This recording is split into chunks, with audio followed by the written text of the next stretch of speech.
there. I've made an article analysis of the article Here's Why We're Not Cloning Humans 20 Years After Dolly the Sheep. The article's title is, as I said, Here's Why We're Not Cloning Humans 20 years after Dolly the Sheep. The writer is Sharon Berkeley. She went to Yale University and she received a bachelor. Nowadays, she's a science columnist and a science editor of Newsweek. She's also the co-author of the book The Mind and the Brain and the author of the book Train Your Mind, Change Your Brain.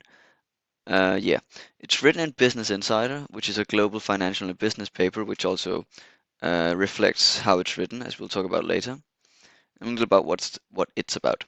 The article starts by very shortly telling about Dolly the first cloned sheep and how she was made, but then quickly gets on to discuss the business side of things, which is what we're interested in this article.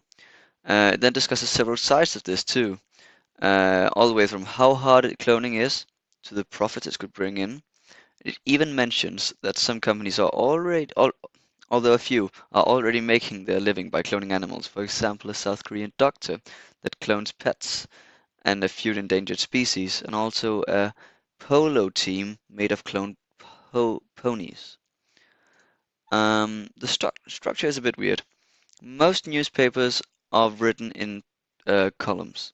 This one isn't. It's written in paragraphs, and each paragraph has its own small headline, which does give a nice overview of everything, and it makes it very easy to find what you're looking for, which I could imagine is appealing to business people who are reading this. Of illustrations, there's not a lot. There are two. The first one is of Dolly the sheep, a very close-up picture in the start, because she's mentioned here and they're telling her story. Then later on, there's another one of two puppies that are cloned, and these comes when the South Korean doctor who clones pets are mentioned. Right. The language, it's both simple and complicated. At some points in the article, it is very simple to the point where kindergarten children could read it, while at other points it's way too complicated.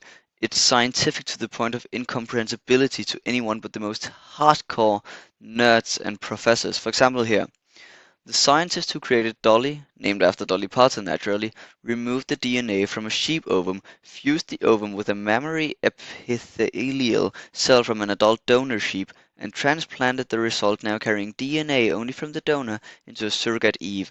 But that technique, called somatic cell nuclear transfer (SCNT), turned out not to be so easy in other species. This is insane. You have to be some sort of doctor or really into the subject, which I get most people is when they're reading this, but still, it could have been more kid-friendly, if you can say that.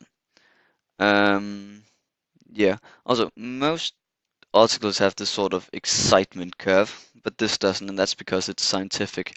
It's not really here to tell a story, but to show facts. And what is the point of it? It is incredibly neutral. It analyzes the situation, tells us some facts, it has no personal opinions from Sharon Berkeley, which is very common in scientific papers because they're not meant to make or spread opinions or rumors, only to make facts and tell them straight as they are. And that's the point. Thank you very much. Have a nice day.